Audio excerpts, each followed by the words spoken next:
అందరికీ సాయిరామండి. 1969వ సంవత్సరం జనవరి 22వ తేదీన స్వామి మన వడ్లమూరు సత్యసాయి విహారణకు వచ్చి, అంటే ఆ స్థలానికి వచ్చి శంకుస్థాపన చేసి 50 సంవత్సరములు పూర్తి చేసుకున్న సందర్భంగా ఇంతకు ముందు సంవత్సరం 67వ నమామి సాయి శతరుద్ర్యం చాలా ఘనంగా జరుపుకున్నాం కదండి. ఈ వార్షికోత్సవ సందర్భంగా ప్రతి సంవత్సరం కూడాను ఏకాదశి రుద్రాభిషేకం జరుపుకుంటాము. అలాగే ఈ సంవత్సరం కూడా జరుపుకున్నాము.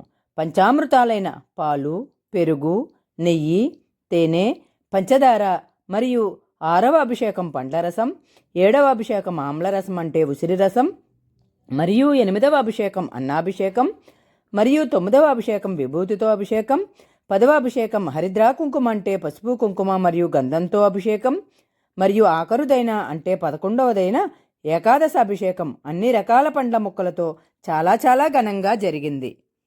ఇంతే కాకుండా మధ్యాహ్నం 12 గంటలకు అంటే పూజ మధ్యలో అక్కడ ఉన్న ముఖ్యులతో మహామంగళహారతి ఇస్తారు. ఎందుకు అంటే 1969వ సంవత్సరంలో స్వామి శంకుస్థాపన సరిగ్గా మధ్యాహ్నం 12 గంటలకు అభిజిత్ లగ్నంలో శంకుస్థాపన చేశారట. అందుకని అభిషేకానికి మధ్యలో 12 గంటలకు స్వామికి మహామంగళహారతి ఇస్తారు. ఇప్పటికే వీడియో మొదట్లో 11 అలంకారాలు చూసాం కదండి. ప్రతి అభిషేకానికి అభిషేకం పూర్తయిన తర్వాత ధూపదీప నైవేద్యాలు, హారతి ఇస్తారండి. ఇదంతా మీ అందరికీ తెలిసిందే అనుకోండి. ఇప్పుడు రుద్రపారాయణ వింటూ హారతులు చూసేద్దామండి. తర్వాత కొద్దిగా పూజ చూసి మహామంగళహారతి తీసుకుందామండి. ఇదంతా అయిన తర్వాత ఇక్కడికి వచ్చిన వారంతా భోజనాలు చేసి ఇంటికి వెళ్ళామండి. సాయిరామండి.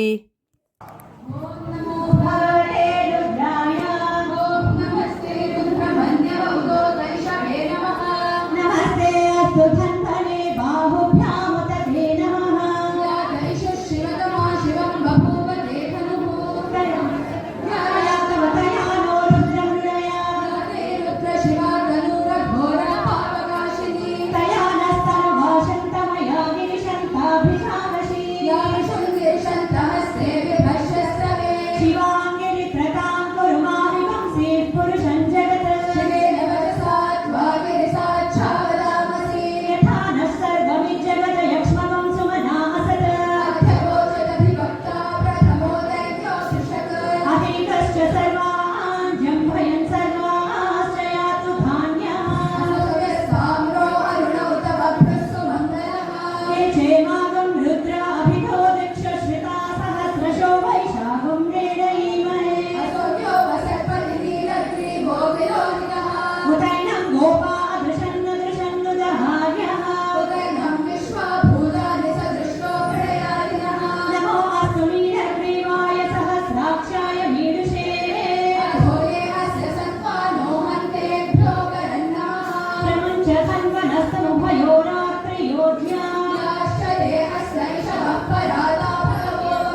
राजाधिराजाय